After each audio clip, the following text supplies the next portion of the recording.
Hello বন্ধুরা, আশা করি সবাই ভালো আছেন এবং সুস্থ আছেন। আজকে আবার একটা নতুন রেসিপি নিয়ে আপনাদের সামনে চলে এসেছি। সবাইকে আমার বঙ্গিশারি কিচেন চ্যানেলে স্বাগত।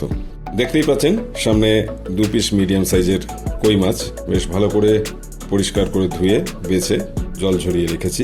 এটাকে এবার ভেজে নেওয়ার আগে নুন হলুদ একটু মাখিয়ে নিচ্ছি।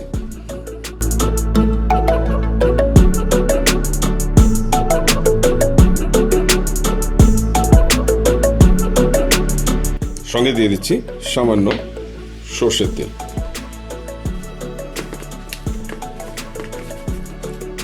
দু পিঠ ভালোভাবে ঘষে ঘষে নুন হলুদটা মাখিয়ে নিতে হবে।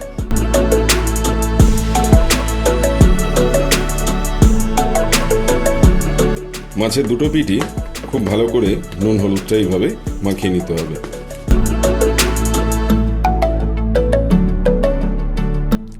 দেখুন ভালোভাবে নুন হলুদটা মাখিয়ে নিয়েছি।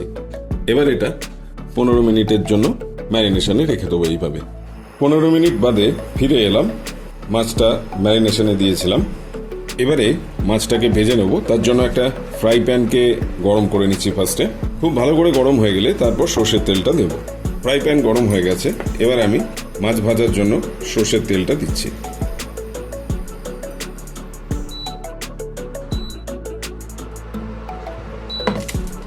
এবারে সর্ষের তেলটাকে ভালো করে গরম করে নিতে হবে।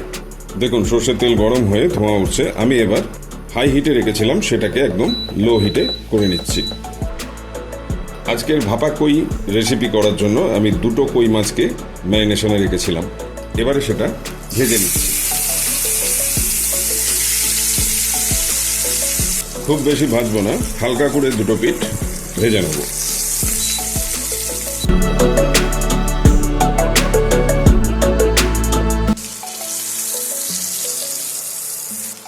এমনিতেও কই মাছ বেশি ভাজলে শক্ত হয়ে যায়, তাই অল্প ভাজা করাটাই বেস্ট। তাই অল্প ভাজলেই হবে।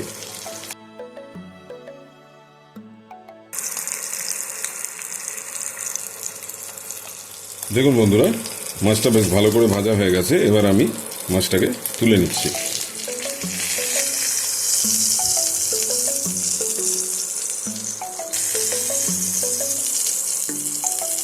দেখুন বন্ধুরা, কই মাছ দুটো ভেজে ভালো করে তুলে নিলাম। এবারে সামান্য একটু তেল দিয়ে নিচ্ছি।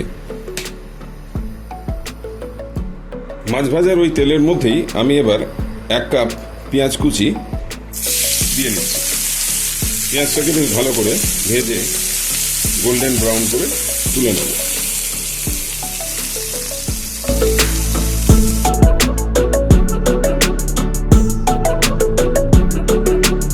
যতক্ষণ পেঁয়াজটা ভাজা হচ্ছে ততক্ষণে আমরা একটা ছোট্ট কাজ করে রাখি। সেটা হলো, আমি এখানে 2 টেবিল চামচ মতো কালো সর্ষে নিয়েছি আর নিয়েছি 5 পিস কাঁচা লঙ্কা। এটাকে একটা মিক্সি জারের মধ্যে নিয়ে পেস্ট বানাবো।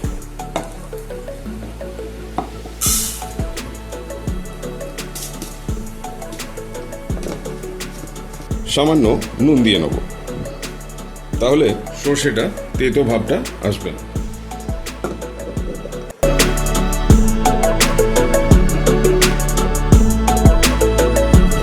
দেখুন বন্ধুরা, পেঁয়াজটা লালচে করে ভাজা হয়ে গেছে। এবার তুলে নেব। পেঁয়াজটা ভেজে তুলে নেওয়ার পরে এবারে আমরা একটা স্টিলের বাটি নিয়ে এলাম।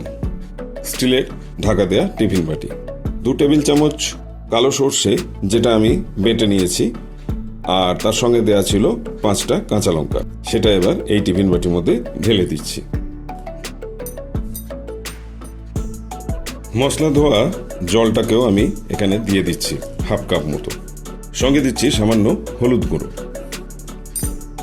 যেহেতু মাছটা ভাজার সময় নুন দেওয়া হয়েছিল এবং সর্ষেটা বাটার সময়ও নুন ব্যবহার করা হয়েছিল, তাই নুনটা এখানে বুঝে দিতে হবে।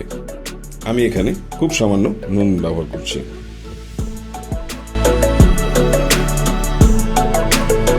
2 থেকে 3 টেবিল চামচ মতো এখানে সর্ষের তেল দিয়ে দেবো। তেলটা আপনারা বুঝে দেবেন। তেলটা আপনারা পরিমাণ মতো বুঝে দেবেন, কারণ কই মাছের এই ভাপাতে সর্ষের তেলটা একটু বেশিই লাগে। আমি একটা চামচের সাহায্যে সবকিছু একটু ভালো করে মিশিয়ে নেব। ভালো করে চামচ দিয়ে মিশিয়ে নিয়েছি সব কিছু। এর মধ্যে এবার দিয়ে দিচ্ছি ভাজা কই মাছ, এর মধ্যে এবার দিয়ে দিচ্ছি ভেজে রাখা কই মাছ। ভালো করে একটু ওপর থেকে মিশিয়ে দেবো। সঙ্গে দিয়ে দিচ্ছি 3টে কাঁচা লঙ্কা, আর ফাইনালি দিয়ে দেবো ভেজে রাখা পেঁয়াজটা। ভালো করে একটু মিশিয়ে নিয়ে সব কিছুকে টিফিন বাটির ঢাকনাটা আটকে দেব। এবারে এটাকে একটা কড়াইয়ের মধ্যে রেখে ভাপিয়ে নিতে হবে। দেখুন বন্ধুরা, এবার আমি একটা কড়াই নিয়ে নিয়েছি এবং পরিমাণ মতো হাফ কড়াই জল নিয়েছি। নিচে একটা স্ট্যান্ড দিয়ে দিয়েছি, তার উপরে টিফিন বাটিটা বসিয়ে দিচ্ছি।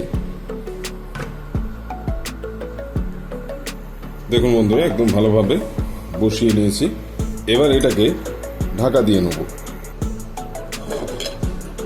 10 মিনিটের জন্য আমি এইভাবে ঢাকা দিয়ে রেখে দেবো।